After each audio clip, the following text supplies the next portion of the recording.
Question कर चुके थे इस प्रैक्टिस सेट के। आगे हम लोग 30 क्वेश्चनों के विषय में बात करेंगे और एक्स्ट्रा फैक्ट के विषय में। अगर वीडियो अच्छा लगे तो चैनल को सब्सक्राइब और शेयर करना ना भूलें। तो चलते हम लोग स्टार्ट करते हैं कि क्वेश्चन 21 निम्नलिखित में से किसे आर्थिक विकास का अच्छा संकेतक माना जाता है।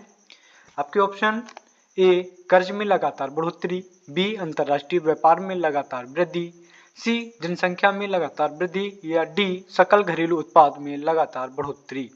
हमारा जो राइट आंसर होगा ऑप्शन डी सकल घरेलू उत्पाद में लगातार बढ़ोतरी होगा। बात करते हैं इसके एक्स्ट्रा फैक्ट कि की पॉइंट्स क्या क्या हैं कि सकल घरेलू उत्पाद जीपीटी यह एक निश्चित अवधि में किसी देश के भीतर उत्पादित सभी अंतिम वस्तुओं और सेवाओं का कुल बाजार मूल्य है। इसे किसी देश के आर्थिक उत्पादन का प्राथमिक माप माना जाता है और अक्सर इसका उपयोग अर्थव्यवस्था के समग्र स्वास्थ्य और को मापन के लिए किया जाता है। सकल घरेलू उत्पाद में लगातार वृद्धि से पता चलता है कि अर्थव्यवस्था का विस्तार हो रहा है और अधिक वस्तुओं और सेवाओं का उत्पादन हो रहा है, जो आर्थिक विकास का एक सकारात्मक संकेत है। एडिशनल इंफॉर्मेशन कि ऋणों में लगातार वृद्धि हमेशा आर्थिक विकास का संकेत नहीं हो सकती। ऋण का उपयोग उपभोग का ऋण समेकन जैसे अनुत्पादक उद्देश्यों के लिए किया जा सकता है, जो दीर्घकालिक आर्थिक विकास में योगदान नहीं दे सकता। अंतर्राष्ट्रीय व्यापार में लगातार वृद्धि और आर्थिक वृद्धि का संकेत हो सकती है, लेकिन यह किसी देश के आयात पर निर्भरता का भी संकेत हो सकती है। एक देश जो आयात पर बहुत अधिक निर्भर है, उसके व्यापारिक साझेदार आर्थिक मंदी के प्रति संवेदनशील हो सकते हैं। नेक्स्ट क्वेश्चन, भारत में ईस्ट इंडिया कंपनी की स्थापना कब हुई। ए 1664, बी 1498, सी 1600 या डी 1602 में। हमारा जो राइट ऑप्शन सी 1600 रहेगा। बात करते हैं इसके विषय में की पॉइंट्स कि ब्रिटिश ईस्ट इंडिया कंपनी एक निजी स्वामित्व वाली कंपनी थी जिसे ईस्ट इंडीज नामक एशिया के देशों के साथ लाभदायक व्यापार बनाने के लिए स्थापित किया गया था। 1600 में महारानी एलिजाबेथ द्वारा एक रॉयल चार्टर प्रदान किया गया। ईस्ट इंडिया कंपनी, जिसे इंग्लिश ईस्ट इंडिया कंपनी के रूप में भी जाना जाता है, औपचारिक रूप से 1600-1708 ईस्ट इंडीज में लंदन ट्रेडिंग के गवर्नर और कंपनी थी, या 1708 से 1873 United Company of Merchant of England trading to the East Indies पूर्वी और दक्षिण पूर्व एशिया और भारत के साथ व्यापार का फायदा उठाने के लिए 31 दिसंबर 1600 को शाही चार्टर द्वारा गठित अंग्रेजी कंपनी थी। कंपनी का गठन ईस्ट इंडिया मसाला कारोबार की हिस्सेदारी के लिए किया गया था। वह व्यापार स्पेन और पुर्तगाल का एकाधिकार था, जब तक कि इंग्लैंड द्वारा स्पेनिश अरमंडा 1588 की हार ने अंग्रेजों को एकाधिकार तोड़ने का मौका नहीं दिया। 1612 तक कंपनी के अलग अलग यात्रियां की अलग से सदस्यता ली। 1657 तक अस्थायी संयुक्त स्टॉक थे, जब एक स्थायी संयुक्त स्टॉक उठाया गया था। नेक्स्ट क्वेश्चन, 2016 में सर्वोच्च न्यायालय ने स्पष्ट किया कि तीसरे लिंग में खाली स्थान शामिल होंगे। ए उभयलिंगियों को, बी समलैंगिक और लेस्बियन को, सी ट्रांसजेंडर या डी उपयुक्त में से सभी। ऑप्शन सी ट्रांसजेंडरों को रखा गया। बात करते हैं इसके की पॉइंट्स कि सर्वोच्च न्यायालय ने फरवरी 2024 में नस्ल बनाम भारत संघ मामले में एक ऐतिहासिक फैसला सुनाया। इस ऐतिहासिक फैसले ने ट्रांसजेंडर व्यक्तियों को तीसरे लिंग के रूप में मान्यता दी और भारत के संविधान द्वारा गारंटीकृत समान मौलिक अधिकारों के साथ व्यवहार करने के उनके अधिकार को बरकरार रखा। न्यायालय ने घोषणा की कि अपने लिंग की स्वयं पहचान करना सभी व्यक्तियों का अधिकार है। इसने यह भी घोषणा की कि ट्रांसजेंडर और किन्नर कानूनी रूप से तीसरे लिंग के रूप में पहचान कर सकते हैं। न्यायालय ने कहा कि लिंग पहचान जैविक विशेषताओं को संदर्भित नहीं करती है, बल्कि इसे किसी के लिंग की सहज धारणा के रूप में संदर्भित करती है। न्यायालय ने कहा कि किसी भी तीसरे लिंग के व्यक्ति को किसी भी जैविक या चिकित्सा परीक्षण से नहीं गुजरना चाहिए, उनकी निजता के अधिकार पर हमला करेगा। न्यायालय ने आत्म अभिव्यक्ति में विविधता को शामिल करने के लिए संविधान के अनुच्छेद 21 के तहत गरिमा की व्याख्या की, जो एक व्यक्ति को सम्मानजनक जीवन जीने की अनुमति देती है। इसने किसी के लिंग पहचान को अनुच्छेद 21 के तहत गरिमा के मौलिक अधिकार के ढांचे के भीतर रखा। इसके अलावा यह नोट किया गया कि समानता का अधिकार संविधान का अनुच्छेद 14 और अभिव्यक्ति की स्वतंत्रता अनुच्छेद 19(1) के एक को लिंग तटस्थ शर्तों सभी व्यक्तियों में तैयार किया गया था। नतीजतन समानता का अधिकार और अभिव्यक्ति की स्वतंत्रता ट्रांसजेंडर व्यक्तियों तक विस्तारित होगी। नेक्स्ट हम लोग बात करते हैं क्वेश्चन नंबर 24 की कर्पूरी देवी एक ख्यातनाम कलाकार हैं जो पेंटिंग से संबंधित हैं।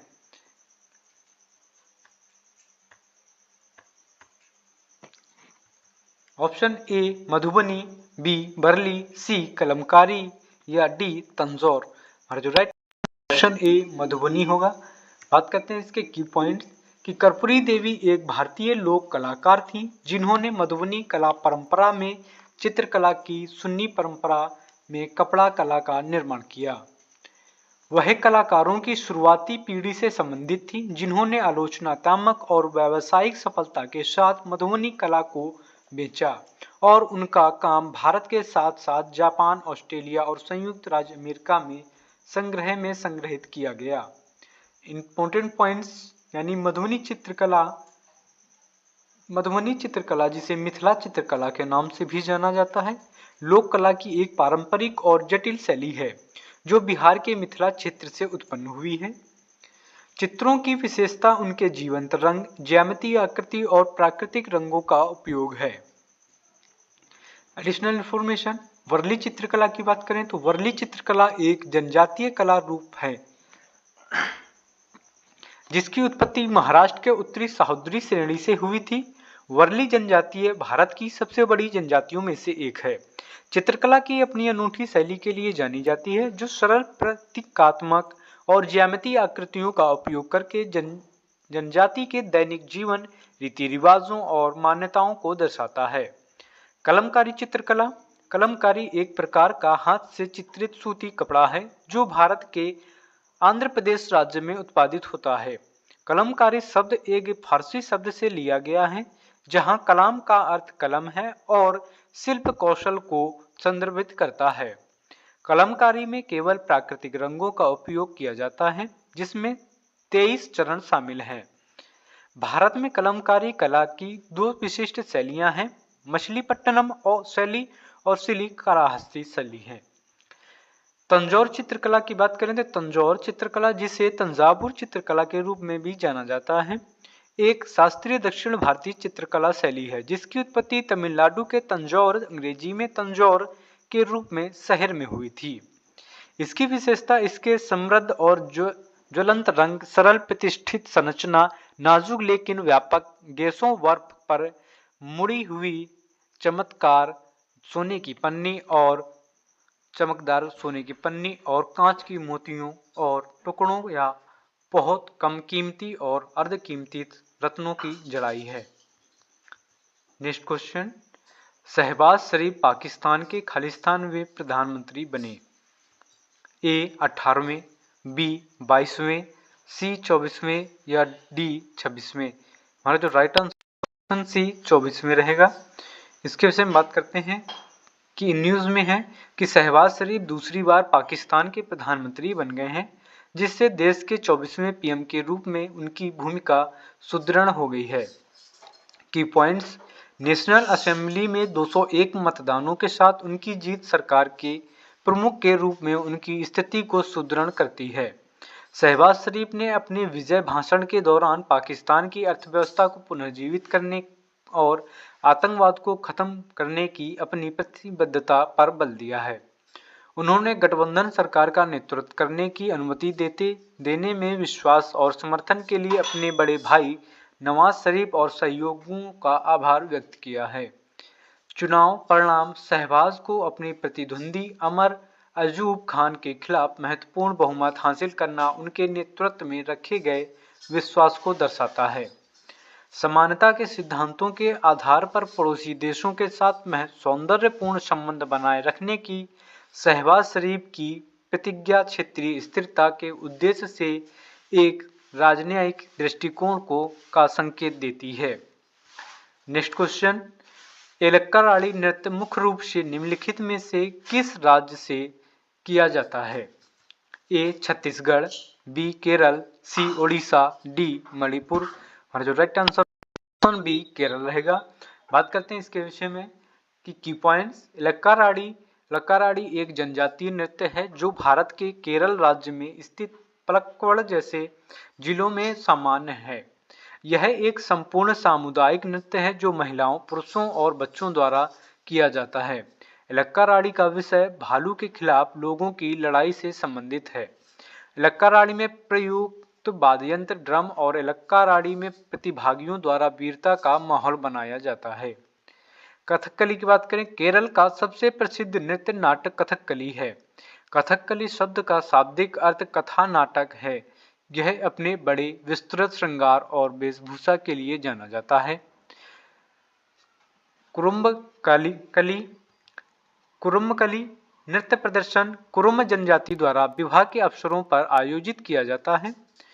वर और वधू के रिश्तेदार शादी में पहले इस नृत्य को करते हैं, जबकि दूल्हा और दुल्हन इस शादी के बाद करते हैं। एडिशनल इंफॉर्मेशन, असम बिहू का नृत्य है। बिहू असम का सबसे लोकप्रिय लोक नृत्य है। बिहू उत्सव के दौरान युवा लड़कों और लड़कियों द्वारा बिहू नृत्य किया जाता है जो युवा जुनून, प्रजनन, आग्रह और आनंद को प्रतिनिधित्व करता है। कर्नाटक डोलू कुनीथा है। डोलू कुनीथा कर्नाटक का एक पारंपरिक नृत्य रूप है। डोली कुनीथा ऊर्जा से भरपूर है और प्रमुख त्योहारों और समारोह के दौरान पूरे राज्य में किया जाता है। मणिपुर का रासलीला है। मणिपुरी नृत्य और मणिपुरी रासलीला के रूप में भी जाना जाता है। यह 8 प्रमुख भारतीय शास्त्रीय नृत्य रूपों में से एक है जो मणिपुर राज्य से उद्गम हुआ है। नृत्य रूप राधा कृष्ण की मधुर रास के भक्ति विषयों से ओतप्रोत है तथा इसकी विशेषता सौम्य आंखें और कोमल शरीर की शांतिपूर्ण हरकतें हैं। नेक्स्ट क्वेश्चन, दिल्ली में कुतुब मीनार की नींव इनमें से किसने रखी? ए महमूद गजनवी ने, बी मोहम्मद गौरी ने, सी कुतुबुद्दीन ऐबक ने या डी इल्तुतमिश ने। हमारा जो right option C Qutubuddin Aibak ने। बात करते हैं एक्स्ट्रा फैक्ट कि कुतुबुद्दीन ऐबक ने प्रसिद्ध सूफी संत ख्वाजा कुतुबुद्दीन बख्तियार काकी के सम्मान में कुतुब मीनार का निर्माण शुरू कराया। उन्होंने 2 मस्जिदों का निर्माण भी कराया, दिल्ली में कुवैत उल इस्लाम और अजमेर का 2.5 दिन का झोपड़ा। उन्होंने ताज उल मासिर के लेखक हसन उल निजामी और तारिक ए मुबारक शाही के लेखक फखरुद्दीन जैसे लेखकों को संरक्षण दिया। एडिशनल इंफॉर्मेशन, कुतुबुद्दीन ऐबक मोहम्मद गौरी का सेनापति था। उन्होंने उत्तर भारत के पहले इस्लामी स्मारक कुवैत उल इस्लाम का निर्माण शुरू किया। उन्हें लाख बख्श लाखों का दाता के रूप में जाना जाता है। इल्तुतमिश कुतुबुद्दीन ऐबक का दामाद था। उन्हें दिल्ली सल्तनत का एक प्रभावी संस्थापक माना जाता है। नेक्स्ट, उन्होंने एकतादारी प्रणाली की शुरुआत की जहां राज्य को एकता में विभाजित किया जा गया और वेतन के बदले में अमीरों को सौंपा गया। उन्होंने कुवैत उल इस्लाम और कुतुब मीनार का निर्माण पूरा कराया।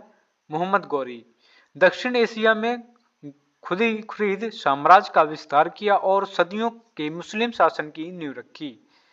दिल्ली पर विजय प्राप्त की और दिल्ली सल्तनत की स्थापना की, जिससे भारत में इस्लामी प्रभाव का मार्ग प्रशस्त हुआ।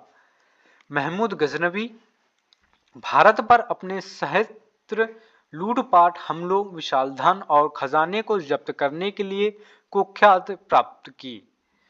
मध्य एशिया में एक शक्तिशाली साम्राज्य गजनवी राजवंश की स्थापना की, जिसने कला, वास्तुकला और साहित्य को प्रभावित किया। नेक्स्ट क्वेश्चन, हमारे संविधान में समवर्ती सूची की अवधारणा निम्नलिखित में से किस देश से ली गई है? ए दक्षिण Africa, B Japan, C Australia, D Ireland. Right option C Australia है। बात करते हैं की पॉइंट्स की समवर्ती सूची का विचार ऑस्ट्रेलिया संविधान से लिया गया था। समवर्ती सूची में 52 विषय और यह राज्य और राज्य केंद्र सरकारों दोनों के समान अधिकार क्षेत्र में आता है। दोनों समवर्ती सूची में विषयों से संबंधित कानून बना सकते हैं। संघर्ष के मामले में केंद्र सरकार द्वारा बनाए गए कानून वैध हैं। ऑस्ट्रेलिया से उधार ली गई महत्वपूर्ण विशेषताएं। समवर्ती सूची अवधारणा, संयुक्त बैठक का विचार, व्यापार और वाणिज्य शामिल हैं। Additional information. दक्षिण अफ्रीका से उधार ली गई महत्वपूर्ण विशेषताएं। राज्यसभा के सदस्यों का निर्वाचन, संशोधन की प्रक्रिया। जापान की से लिए गए महत्वपूर्ण विशेषताएं कानून द्वारा स्थापित प्रक्रिया है। आयरलैंड से उधार ली गई विशेषताएं। राज्य की नीति निर्देशक सिद्धांत, राष्ट्रपति के चुनाव के लिए अनुपातिक प्रतिनिधित्व प्रणाली, राज्यसभा के लिए सदस्यों का नामांकन आदि शामिल हैं। नेक्स्ट क्वेश्चन कि फ्लिपकार्ट यूपीआई सेवा लॉन्च करने के लिए किस बैंक ने फ्लिपकार्ट के साथ साझेदारी की है? ए एचडीएफसी बैंक ने, बी भारतीय स्टेट बैंक ने, सी आईसीआईसीआई बैंक ने, डी एक्सिस बैंक ने। हमारा जो right option D axis bank रहेगा। बात करते हैं इसके विषय में कि न्यूज में है कि फ्लिपकार्ट ने अपनी नई यूपीआई सेवा लॉन्च करने के लिए एक्सिस बैंक के साथ साझेदारी की है, जिसका नाम फ्लिपकार्ट यूपीआई है। की पॉइंट्स। फ्लिपकार्ट और एक्सिस बैंक ने के बीच यह सहयोग फ्लिपकार्ट ऐप इकोसिस्टम के भीतर एकीकृत भुगतान इंटरशिप सेवा प्रदान करने की दिशा में एक महत्वपूर्ण कदम है। साझेदारी का उद्देश्य ग्राहकों को हैंडल के साथ यूपीआई के लिए पंजीकरण करने की क्षमता प्रदान करना है, जिससे सीधे फ्लिपकार्ट ऐप का उपयोग करके फंड ट्रांसफर और चेकआउट भुगतान सक्षम हो सके। एक्सिस बैंक की भागीदारी फ्लिपकार्ट के साथ एक गहरे रिश्ते को इंगित करती है, जो भारत के सबसे सफल सह ब्रांडेड क्रेडिट कार्डों में से एक पर उसके पिछले सहयोग से आगे बढ़ रहा है। इस उद्यम के लिए एक्सिस बैंक को भागीदारी के रूप में चुनकर फ्लिपकार्ट यूपीआई का उद्देश्य अद्वितीय सुविधा प्रदान करना, फ्लिपकार्ट मार्केट प्लस के भीतर और बाहर लेनदेन की एक विस्तृत श्रृंखला के लिए शून्य लागत और निर्बाध भुगतान विकल्पों तक पहुंच को लोकतांत्रिक बनाना है। Next question, A P J Abdul Kalam द्वारा लिखित पुस्तक है? A Pax India, B turning points a journey through challenges, या सी बैक आउट नेशंस, या D beyond the license. Sir option B है। बात करते हैं इसके विषय में कि की points. Turning points in a journey through challenges पुस्तक के लेखक भारत के 11वें राष्ट्रपति एपीजे अब्दुल कलाम हैं। वह एक प्रसिद्ध वैज्ञानिक, एरोस्पेस इंजीनियर और लेखक थे, जिन्होंने अपनी जीवन सार्वजनिक सेवा और अनगिनत का व्यक्तियों को प्रेरित करने के लिए समर्पित कर दिया। यह पुस्तक विशेष रूप से उनके व्यक्तिगत अनुभवों और उन महत्वपूर्ण क्षणों पर प्रकाश डालती है जिन्होंने उनके जीवन और कैरियर का आकार लिया है। यह दृढ़ता, चुनौतियों पर काबू पाने, नेतृत्व और विकास के अवसरों को अपनाने के विषयों को की पड़ताल करता है। नेक्स्ट क्वेश्चन, निम्नलिखित में से कौन सा जापान की मुद्रा का नाम है? A yuan, B yen, C lira, D peso. हमारा जो right answer option B yen रहेगा। बात करते हैं इसके विषय में की पॉइंट्स कि जापान की आधिकारिक मुद्रा येन है। अमेरिकी डॉलर और यूरो के बाद यह विदेशी मुद्रा बाजार में तीसरी सबसे अधिक विनियमन वाली मुद्रा है। येन की परिकल्पना जापान की 19वीं शताब्दी में मेइची सरकार के आर्थिक आधुनिकीकरण कार्यक्रम के हिस्से के रूप में की गई थी, जिससे यूरोपीय दशमलव मुद्रा प्रणाली के बाद विश्व में एक मानकीकृत मुद्रा संरचना की संकल्पना की थी। मुद्रा शुरू होने के 2 वर्ष बाद 1872 में येन बैंक नोट्स पहली बार जारी किए गए थे। इसके इतिहास में संप्रदाय 10 येन से लेकर 10,000 येन तक है। 1000 येन का नोट 1984 के बाद सबसे कम मूल्य का बैंक नोट है। नेक्स्ट क्वेश्चन, निम्नलिखित में से किस दिन को विश्व पृथ्वी दिवस के रूप में मनाया गया है? ए 22 जून, बी 22 मार्च, सी 22 अप्रैल, डी 2 मई। हमारा जो राइट ऑप्शन सी 22 अप्रैल रहेगा। बात करते हैं की पॉइंट्स की प्रत्येक वर्ष 22 अप्रैल को पृथ्वी दिवस 1970 में आधुनिक पर्यावरण आंदोलन के जन्म की सालगिरह का प्रतीक है। वर्ष 2023 का विषय हमारे ग्रह में निवेश करें है। पृथ्वी दिवस पहली बार 1970 में मनाया गया था, जब अमेरिकी सेनेटर गेलार्ड नेल्सन के आह्वान पर 2 करोड़ लोग पर्यावरणीय गिरावट के विरोध में सड़कों पर उतरे थे। यह घटना 1969 के सांता बारबरा तेल रिसाव के साथ धुंध और प्रदूषित नदियों जैसे अन्य मुद्दों के कारण शुरू हुई थी। नेक्स्ट क्वेश्चन, अंतरराष्ट्रीय महिला दिवस कब मनाया जाता है?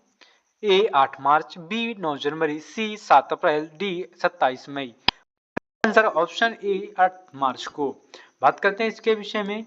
की पॉइंट्स क्या हैं कि अंतरराष्ट्रीय महिला दिवस दुनिया भर में महिलाओं की सांस्कृतिक, राजनीतिक और आर्थिक उपलब्धियों का उत्सव है। यह हर वर्ष 8 मार्च को मनाया जाता है। यह महिला अधिकारों के आंदोलन में भी एक केंद्र बिंदु है, जो लैंगिक समानता, प्रजनन अधिकारों और महिलाओं के खिलाफ हिंसा जैसे विषयों के बारे में जागरूकता बढ़ाता है। इंपॉर्टेंट पॉइंट्स की उत्तरी अमेरिका और यूरोप में 20वीं सदी के शुरुआती श्रम आंदोलनों में से उत्पन्न हुआ। माना जाता है कि इसका पहला संस्करण 28 फरवरी 1909 को न्यूयॉर्क शहर में सोशलिस्ट पार्टी ऑफ अमेरिका द्वारा आयोजित महिला दिवस था। अंतर्राष्ट्रीय महिला दिवस दुनिया भर में कई रूपों में मनाया जाता है।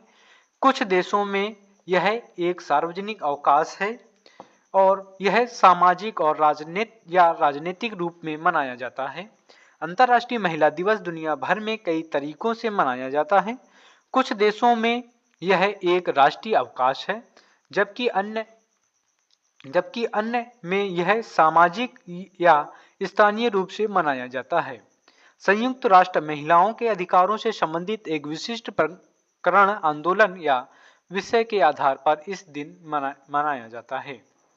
नेक्स्ट क्वेश्चन, समाचार पत्रों एवं पत्रिकाओं का पंजीकरण किस पोर्टल के माध्यम से ऑनलाइन होगा? ए प्रेस और पंजीकरण पोर्टल, बी प्रकाशन पंजीकरण पोर्टल। हमारा जो राइट आंसर होगा ऑप्शन डी प्रेस सेवा पोर्टल रहेगा। बात करते हैं इसके विषय में कि समाचार ने ऐतिहासिक प्रेस एवं पत्र पत्रिका पंजीकरण अधिनियम 2023 और उसके नियमों को अधिसूचित किया है। की पॉइंट्स, यह अधिनियम 1 मार्च 2024 से लागू हुआ। नया अधिनियम देश में समाचार पत्रों और अन्य पत्रिकाओं के पंजीकरण की सुविधा के लिए एक ऑनलाइन प्रणाली प्रदान करता है। समाचार पत्रों और पत्रिकाओं का पंजीकरण प्रेस सेवा पोर्टल के माध्यम से ऑनलाइन होता है। यह पोर्टल नव अधिनियमित प्रेस एवं पत्र पत्रिका पंजीकरण अधिनियम 2023 के तहत पंजीकरण प्रक्रिया को सुविधाजनक बनाता है। यह अधिनियम जो 1 मार्च 2024 को लागू हुआ का उद्देश्य पंजीकरण प्रक्रिया को सुव्यवस्थित बनाना और मैनुअल प्रक्रियाओं को प्रतिस्थापित करना है। नई प्रणाली बोझिल प्रक्रियाओं को और अन्य कई अनुमोदनों को समाप्त करती है, जिससे प्रकाशकों के कठिनाइयों कम हो जाती हैं। सूचना और प्रसारण मंत्रालय अधिनियम के कार्यान्वयन की देखरेख करता है। इसके प्रावधानों का अनुपालन सुनिश्चित करता है। प्रकाशक अब कुशल संस्करण के लिए प्रेस सेवा पोर्टल के माध्यम से प्रिंटर द्वारा सूचना और स्वामित्व के हस्तांतरण सहित आवेदन ऑनलाइन जमा कर सकते हैं। नेक्स्ट क्वेश्चन, भारत में खालिस्तान से नीचे के सभी ऋणों को सूक्ष्म ऋण माना जाता है। ए 1 लाख रुपए, बी 2 लाख, सी 4 लाख, डी 3 लाख। जो राइट आंसर ऑप्शन ए 1 लाख। बात करते हैं सूक्ष्म ऋण की कि ये छोटे ऋण हैं जो आमतौर पर कम आय वाले व्यक्तियों या उद्यमियों को प्रदान किए जाते हैं, जिसके पास पारंपरिक बैंकिंग सेवाओं तक पहुंच नहीं है। ऋण का उपयोग आमतौर पर व्यवसाय शुरू करने या विस्तार करने, संपत्ति खरीदने या रहने की स्थिति में सुधार करने के लिए किया जाता है। भारत में सूक्ष्म ऋण विभिन्न संगठनों द्वारा प्रदान किए जाते हैं, जिनमें बैंक, गैर बैंक वित्तीय संस्थान और सूक्ष्म ऋण संस्थान शामिल हैं। MFI विशेष संस्थान हैं जो गरीब और कम आय वाले व्यक्तियों को सूक्ष्म ऋण प्रदान करने पर ध्यान केंद्रित करते हैं। भारत में 1 लाख रुपए से कम के सभी ऋणों को सूक्ष्म ऋण माना जाता है। यह भारत केंद्रीय बैंक, भारतीय रिजर्व बैंक RBI के अनुसार है। आरबीआई सूक्ष्म ऋण को स्थायी आधार पर कम आय वाले परिवारों और उनके सूक्ष्म उद्यमों, मुख्य रूप से ग्रामीण और अर्ध शहरी क्षेत्रों में बचत ऋण और अन्य वित्तीय सेवाओं का प्रावधान के रूप में परिभाषित करता है।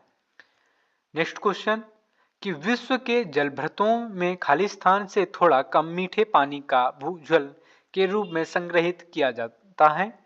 ए 5%, बी 20%, सी 10%, डी 30%। हमारा जो राइट ऑप्शन डी 30% है। बात करते हैं इसके विषय में की पॉइंट्स की 70% ताजा पानी अंटार्कटिका, ग्रीनलैंड और ग्रह के पर्वतीय क्षेत्रों में बर्फ की चादरों और हिमनदों के रूप में संग्रहित है, जबकि 30% से कम दुनिया के जलभृतों में भूजल के रूप में संग्रहित है और 1% से भी कम नदियों, झीलों इत्यादि में सतही जल के रूप में संग्रहित है। पृथ्वी पर मौजूद जल का केवल 3% ही ताजा पानी है। उसका लगभग 1.2% ही पीने के पानी के रूप में उपयोग किया जा सकता है। बाकी हिस्सा हिमनदों, बर्फ की चोटियों और परमाफ्रॉस्ट में फंसा हुआ है। यह बहुत नीचे दबा हुआ है। पृथ्वी पर जल का वितरण। महासागरीय जल का प्रतिशत 97.2% है। 2.15% हिमनद और अन्य बर्फ है। भूजल 0.61% है। ताजे पानी वाली झीलें 0.009% है। आंतरिक समुद्र 0.008%। मिट्टी में नमी 0.005%। वायुमंडल का 0.001%। नदियों के लिए 0.001% है। यानी देखें कि सबसे कम जिसमें है वो नदियों के लिए है। ठीक, नेक्स्ट को बात करते हैं एडिशनल इंफॉर्मेशन कि पृथ्वी को नीले ग्रह के नाम से जाना जाता है क्योंकि इसकी सतह का 51% भाग जल से ढका हुआ है। जल पृथ्वी की सतह के नीचे और वायुमंडल में जलवाष्प के रूप में भी पाया जाता है। जल एक दुर्लभ संसाधन है। हम जो बोतलबंद पानी पीते हैं वह पानी हो सकता है जो कभी ऊनी मैमथ की पीठ से टपकता था। क्योंकि पृथ्वी एक बंद प्रणाली है, पानी की सतही बहुत कम पदार्थ है,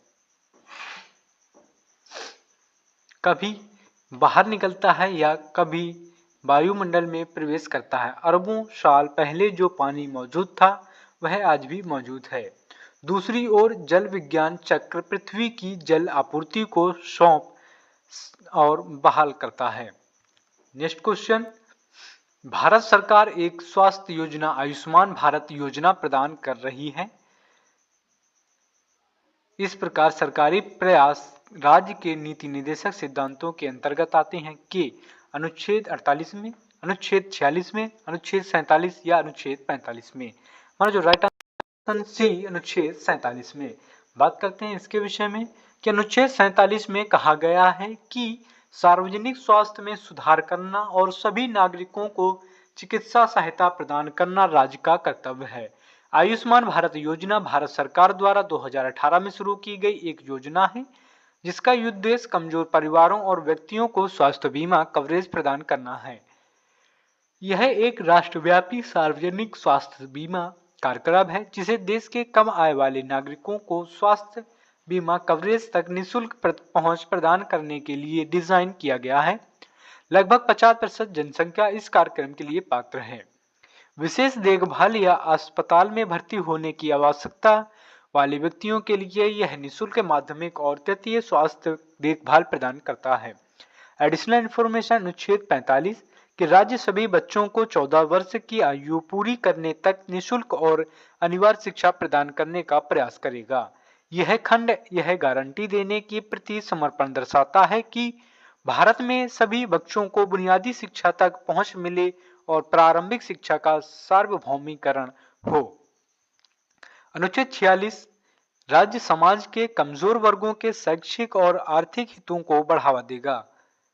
विशेष रूप से अनुसूचित जाति और अनुसूचित जनजाति जनसंख्या के कमजोर वर्गों में से जिनके शैक्षिक और आर्थिक हितों पर राज्य विशेष ध्यान देगा।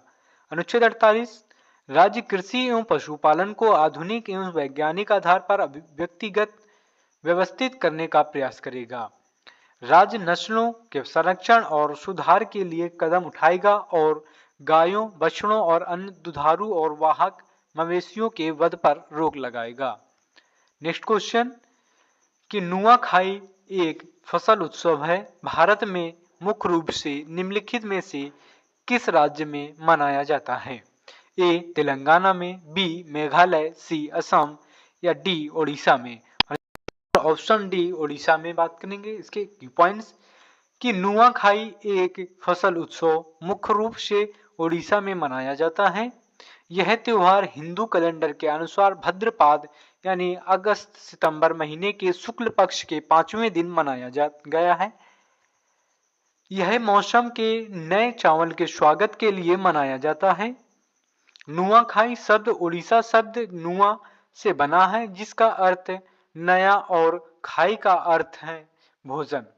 एडिशनल इंफॉर्मेशन, ओडिशा में मनाए जाने वाले प्रमुख त्योहार रथ यात्रा, भगवान जगन्नाथ उनके भाई बलभद्र और बहन सुभद्रा की यात्रा के उपलक्ष्य में पुरी में मनाया जाने वाला एक रथ उत्सव है। चैत्र पर्व ओडिशा कैलेंडर के अनुसार नए साल की शुरुआत को चिन्हित करने के लिए मनाया जाने वाला एक बसंत त्योहार है। कोणार्क नृत्य महोत्सव ओडिशा के पारंपरिक नृत्यों को प्रदर्शित करने के लिए कोणार्क में मनाया जाने वाला एक नृत्य महोत्सव है। यात्रा राज्य की पारंपरिक सांस्कृतिक और परंपराओं को प्रदर्शित करने के लिए ओडिशा के विभिन्न हिस्सों में मनाया जाने वाला एक लोक त्योहार है। Next question, Hindustan petroleum corporation limited का मुख्यालय कहाँ स्थित है? ए मुंबई में, बी नई दिल्ली में, सी बेंगलुरु में या डी भुवनेश्वर में। हमारा जो राइट ऑप्शन ए मुंबई में। बात करते हैं इसके विषय में की पॉइंट्स कि हिंदुस्तान पेट्रोलियम कॉर्पोरेटेड लिमिटेड एक भारत रत्न सीपीएसयू और एचपीसीएल कंपनी अधिनियम 1956 की धारा 617 के तहत सरकारी कंपनी है। निगम का पंजीकृत कार्यालय petroleum house 17 Jamshedji Tata road, Churchgate, Mumbai में है। एचपीसीएल पूर्ववर्ती विदेशी तेल कंपनियों और कैस्टेक्स का एक सम्मेलन है, जिन्हें क्रमशः 1974 और 1976 में भारत सरकार के अधिग्रहण कर लिया गया था। एचपीसीएल सबसे बड़ी एकीकृत सार्वजनिक क्षेत्र में उपक्रमों में से एक है, जो कच्चे तेल को परिष्कृत करने और विभिन्न पेट्रोलियम उत्पादों जैसे डामर, diesel, kerosene, LPG, lube oil, petrol, aviation turbine fuel है। टर्बोजेट नेफ्था पूरे भारत में और चुनिंदा विदेशी देशों में पावर जैसे ब्रांडेड उत्पादों के विपणन में लगा हुआ है। एचपीसीएल मुंबई भारत का पश्चिमी तट है और विशाखापट्टनम भारत का पूर्वी तट है में स्थित 2 रिफाइनरियों का मालिक है और उनका संचालन करता है। एचपीसीएल ने अपने व्यापार दृष्टिकोण को खुदरा पेट्रोल पंप, एलपीजी उद्योग और वाणिज्यिक उद्योगों, जहाजों को थोक ईंधन आपूर्ति, ल्यूब्स, विमानन, रिफाइनरीज आदि में विभाजित करके पूरे भारत में अपने व्यापार पर ध्यान केंद्रित किया है। नेक्स्ट क्वेश्चन कि उस्ताद बिस्मिल्लाह खान निम्नलिखित में से किस वाद्य यंत्र से संबंधित है? ए शहनाई, बी बीड़ा, सी बांसुरी या डी वायलिन से। हमारा जो राइट आंसर ए शहनाई होगा। बात करते हैं इसके विषय में की पॉइंट्स कि उस्ताद बिस्मिल्लाह खान एक प्रसिद्ध भारतीय संगीतकार हैं, जो मुख्य रूप से शहनाई एक पवन वाद्य यंत्र बजाने से जुड़े हैं। उन्हें सर्वकालिक महान शहनाई वादकों में से एक माना जाता है। भारत का सर्वोच्च नागरिक पुरस्कार भारत रत्न 2001 में बिस्मिल्लाह खान को दिया गया था। 2006 में राष्ट्र ने उनके सम्मान में राष्ट्रीय शोक दिवस मनाया। एडिशनल इंफॉर्मेशन, वीणा एक तार वाला वाद्य यंत्र है जो आमतौर पर दक्षिण भारत के कर्नाटक संगीत में उपयोग किया जाता है। भारत के एक प्रसिद्ध वीणा वादक उस्ताद असद अली खान हैं। बांसुरी एक अन्य वाद्य यंत्र है जो भारतीय शास्त्रीय संगीत लोकप्रिय है। पंडित रोजू मजूमदार को समकालीन भारतीय बांसुरी वादन में सबसे प्रतिष्ठित व्यक्ति माना जाता है। वायलिन एक पश्चिमी शास्त्रीय वाद्य यंत्र है जिसका प्रयोग आमतौर पर भारतीय शास्त्रीय संगीत में नहीं किया जाता है। एन राजम और संगीता शंकर जैसे हिंदुस्तानी वायलिन वादक दुनिया भर में बेहद कुशल कलाकार हैं। नेक्स्ट क्वेश्चन, प्रवाही योजना खालिस्तान की योजना होती है 1 वर्ष की, 2 वर्ष की, 3 वर्ष की या वर्ष दर वर्ष के आधार पर। राइट आंसर है वो वर्ष दर वर्ष के आधार पर है। बात करते हैं इसके विषय में कि एक प्रवाही योजना अनिवार्य रूप से एक गतिशील योजना है, सामान्यतः वार्षिक आधार पर, जिसकी समय समय पर समीक्षा और समायोजन किया जाता है। की पॉइंट, मुख्य सिद्धांत यह है कि योजना समय के साथ परिवर्तित परिस्थितियों और नई सूचना के अनुरूप ढल जाती है। इसलिए वर्ष दर वर्ष आधार प्रभावी ढंग से एक प्रवाही योजना के मूर्त को संदर्भित करता है। इस योजना को प्रदर्शन, प्रकाशित रुचि या अप्रत्याशित परिस्थितियों के आधार पर आसानी से समायोजित किया जा सकता है। इसलिए प्रवाही योजना वर्ष दर वर्ष आधार की योजना होती है।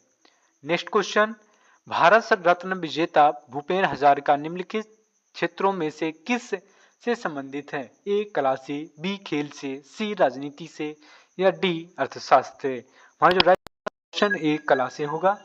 बात करते हैं की पॉइंट्स कि भूपेन हजारिका भारत के एक भारतीय पार्श्व गायक, गीतकार, संगीतकार, कवि, अभिनेता, कलाकार, संपादक, फिल्म निर्माता, प्राध्यापक और राजनीतिज्ञ थे।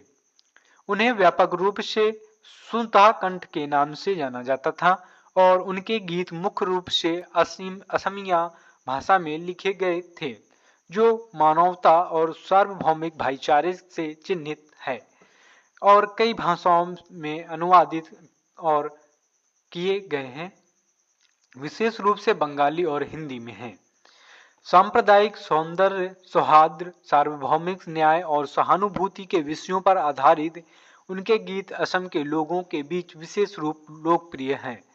उन्हें सम्मानित किया गया है सर्वश्रेष्ठ संगीत निर्देशन के लिए राष्ट्रीय फिल्म पुरस्कार, संगीत नाटक अकादमी पुरस्कार, दादा साहब फाल्के पुरस्कार 1992 में, भारत में सिनेमा के लिए सर्वोच्च पुरस्कार और संगीत नाटक अकादमी अनुदान 2008 में संगीत नाटक अकादमी का सर्वोच्च पुरस्कार। उन्हें मरणोपरांत 2012 में भारत के दूसरे सबसे बड़े पुरस्कार से सम्मानित किया गया, पद्म विभूषण, और 2019 में भारत के सर्वोच्च नागरिक पुरस्कार भारत रत्नों दोनों से सम्मानित किया गया है। उन्होंने दिसंबर 1998 से दिसंबर 2003 तक संगीत नाटक अकादमी के अध्यक्ष का पद भी संभाला था। नेक्स्ट क्वेश्चन, गांधी अरविंद समझौता कब हुआ था? ए 1941 में, बी 1930 में, सी 1941 में या डी 1931 में। आंसर रहेगा ऑप्शन डी 1931 रहेगा। बात करते हैं की पॉइंट्स की गांधी अरविंद समझौता, दिल्ली समझौता 5 मार्च 1931 को हुआ।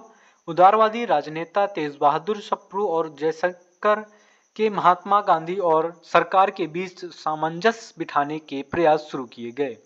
वायसराय लॉर्ड एरविन के साथ 6 बैठकों के परिणामस्वरूप दोनों के बीच दूसरे गोलमेज सम्मेलन में शामिल होने के लिए एक समझौते पर हस्ताक्षर हुए। गांधी अरविंद समझौते के संबंध में जवाहरलाल नेहरू ने टिप्पणी की, दुनिया ऐसी ही है, यह एक धमाके के साथ नहीं बल्कि एक फुसफुसाहट के साथ खत्म हो जाती है। एडिशनल इंफॉर्मेशन, लॉर्ड एरविन 1926 से 1931 ईस्वी तक। 1928 में साइमन कमीशन का भारत आना था। नेहरू रिपोर्ट 1928 में, कांग्रेस का लाहौर अधिवेशन 1929 में और पूर्ण स्वराज की घोषणा, ये सभी लॉर्ड एरविन के काल में हुए थे। बात करके सविनय अवज्ञा आंदोलन 1930 में प्रारंभ हुआ था। दांडी मार्च 12 मार्च 1931 में हुआ। गांधी एरविन समझौता 5 मार्च 1931 को हुआ। शारदा अधिनियम 1929, जिसके अंतर्गत लड़कियां 14 वर्ष और लड़कों 14 वर्ष की विवाह योग्य आयु बढ़ा दी गई थी। जवाहरलाल नेहरू और सुभाष चंद्र बोस ने इंडिपेंडेंस ऑफ इंडिया लीग की स्थापना की थी। नेक्स्ट क्वेश्चन कि विंबलडन टेनिस प्रतियोगिता कौन से देश में आयोजित की जाती है? ए यूएसए में, बी ऑस्ट्रेलिया में, सी इंग्लैंड में, डी फ्रांस में। हमारा जो राइट आंसर होगा सी इंग्लैंड में। बात करते हैं इसके विषय में कि विंबलडन चैंपियनशिप, यह चैंपियनशिप विश्व का सबसे पुराना लॉन टेनिस टूर्नामेंट है। यह टूर्नामेंट एकमात्र टूर्नामेंट है जो टर्फ या क्ले कोर्ट के बजाय ग्रास कोर्ट पर खेला जाता है और यह राउंड रॉबिन प्रारूप में खेला जाता है। इस चैंपियनशिप की शुरुआत 9 जुलाई 1870 को हुई थी। यह प्रत्येक वर्ष लंदन, इंग्लैंड में आयोजित की जाती है। यह लॉन टेनिस के 4 ग्रैंड स्लैम टूर्नामेंट में से एक है। लॉन टेनिस के अन्य 3 ग्रैंड स्लैम ऑस्ट्रेलियाई ओपन, फ्रेंच ओपन और यूएसए ओपन हैं।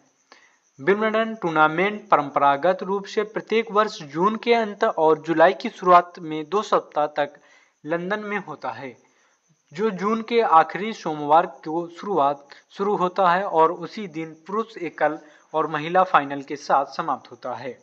विंबलडन का उद्घाटन टूर्नामेंट स्पेंसर गोर ने जीता था। पुरुष एकल और पुरुष युगल में टूर्नामेंट के मैच बेस्ट ऑफ 5 सेट हैं और बाकी सभी इवेंट बेस्ट ऑफ 3 सेट हैं। नेक्स्ट क्वेश्चन कि किस संस्थान ने इंडिया इनोवेशन इंडेक्स का द्वितीय संस्करण जारी किया है? ए नीति आयोग ने, सी CSIR ने, बी RBI ने या डी इसरो ने? आंसर है वो नीति आयोग है। बात करते हैं इसके विषय में कि की पॉइंट्स क्या हैं। जनवरी 2021 में नीति आयोग द्वारा जारी इंडियन इनोवेशन इंडेक्स के दूसरे संस्करण में कर्नाटक शीर्ष पे है। इंडिया इनोवेशन इंडेक्स पर हर साल नीति आयोग और इंस्टीट्यूट ऑफ कॉम्पिटिटिवनेस द्वारा जारी किया जाता है। सूचकांक सभी राज्यों और केंद्र शासित प्रदेशों में नवाचार पर्यावरण के निरंतर मूल्यांकन के लिए एक व्यापक ढांचा तैयार करने का प्रयास करता है। नमोन्मेष इनपुट को 5 इनवरल मापदंडों के माध्यम से और आउटपुट को 2 प्रदर्शन मापदंडों के माध्यम से मापा था। मानव पूंजी, निवेश, ज्ञान, कार्यकर्ता, व्यावसायिक पर्यावरण सुरक्षा और कानूनी पर्यावरण को सक्षम मानकों के रूप में पहचाना गया है। ज्ञान और ज्ञान प्रसार का प्रदर्शन मापदंडों के रूप में चुना गया था। कर्नाटक के उच्च प्रत्यक्ष विदेशी निवेश FDI प्रभाग ने भी राज्य की नवाचार क्षमताओं को बढ़ावा है। पूर्वोत्तर पहाड़ी राज्य श्रेणी के तहत हिमाचल प्रदेश शीर्ष स्थान पर रहा है। फरवरी 2024 में किस मंत्रालय ने पोषण उत्सव कार्यक्रम का आयोजन किया है?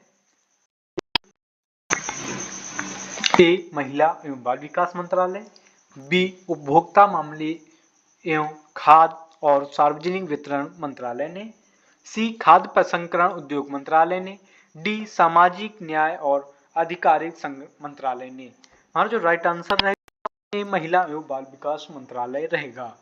बात करते हैं इसके कि महिला एवं बाल विकास मंत्रालय ने पोषण उत्सव का आयोजन किया है। की पॉइंट्स कि इस कार्यक्रम का उद्देश्य अच्छे पोषण व्यवहार को बढ़ावा देना था और अच्छी पोषण प्रथाओं को बढ़ावा देकर कुपोषण से निपटने के लिए भारत के चल रहे प्रयासों पर प्रकाश डाला गया है। इसमें केंद्रीय महिला एवं बाल विकास और अल्पसंख्यक मामलों के मंत्री श्रीमती स्मृति जुबिन ईरानी और bill and Melinda Gates foundation के सह अध्यक्ष श्री बिल गेट्स उपस्थित थे। इस कार्यक्रम में पोषण उत्सव पुस्तक का विमोचन किया गया और कार्टून गठबंधन के लॉन्च की घोषणा की गई। दोनों पहल का उद्देश्य पोषण जागरूकता को बढ़ावा देना है। पोषण उत्सव पुस्तक का उद्देश्य प्राचीन पोषण परंपराओं को पुनर्जीवित करना और ज्ञान के आदान प्रदान को सुविधाजनक बनाना है, जबकि कार्टून गठबंधन का उद्देश्य बच्चों के बीच सकारात्मक व्यवहार परिवर्तन के लिए मनोरंजन और भरोसेमंद तरीके से पोषण पर आवश्यक संदेश देना है। श्री बिल गेट्स ने भारत के विविध समुदाय में पोषण संबंधी खाद्य पदार्थों को बढ़ावा देने के लिए स्थानीय संदर्भ और सांस्कृतिक प्रथाओं को शामिल करने के लिए पोषण उत्सव की प्रशंसा की है। केंद्रीय मंत्री ने पोषण और लिंग क्षेत्र में सहयोगात्मक प्रयासों के सराहना की और कुपोषण से निपटने के लिए उद्देश्य के एक राष्ट्रीय प्रमुख कार्यक्रम पोषण अभियान के महत्व पर प्रकाश डाला। बात करें नेक्स्ट क्वेश्चन कि टेबल टेनिस के लिए खेल की सतह की लंबाई कितनी होती है? 2.74 metre, B 3.74 metre, C 4.74 metre या डी 5.74 मीटर। हमारा जो right answer option A 2.74 metre है। बात करते हैं की पॉइंट्स की। टेबल टेनिस के लिए खेल की सतह एक आयताकार आकार की होती है जिसकी लंबाई 2.74 मीटर और चौड़ाई 1.525 मीटर होती है। खेलने की सतह या टेबल मैट और लगातार गहरे रंग की होती है। 15.25 सेंटीमीटर लंबा एक जाल मेज के को दो हिस्सों में विभाजित करता है। केवल हाईवुड टेबल या उनके डेरिवेटिव्स को ITTF द्वारा अनुमोदित किया जाता है। यह ध्यान रखना महत्वपूर्ण है कि टेबल टेनिस के लिए खेल की सतह को आमतौर पर टेबल टेनिस टेबल या केवल टेबल के रूप में भी जाना जाता है। एडिशनल इंफॉर्मेशन के टेबल टेनिस एक रॉकेट खेल है जिसकी उत्पत्ति टेनिस से हुई है। हालांकि यह इस खेल से अलग है कि इसमें प्रतिभागी कोर्ट के बजाय स्थिर टेबल पर खेलते हैं। खिलाड़ी को दो टीमों में या व्यक्तिगत रूप से काम करते हैं। बारी बारी से छोटे रैकेट का उपयोग करके एक हल्की खोखली गेंद में को टेबल नेट और कोर्ट के दूसरे आधे हिस्से में लौटाते हैं। यदि वे ऐसा करने में असमर्थ हैं तो दूसरी टीम को एक अंक मिलता है। 2008 में युगल के स्थान पर पुरुष और महिला एकल के साथ पुरुष और महिला टीमों के लिए इवेंट श्रेणियों के साथ टेबल टेनिस 1988 में एक ओलंपिक खेल रहा है। 1926 में स्थापित अंतर्राष्ट्रीय टेबल टेनिस महासंघ टेबल टेनिस की देखरेख का प्रभारी है। वर्तमान में वैश्विक स्तर पर ITTF में 226 सदस्य संघ शामिल हैं।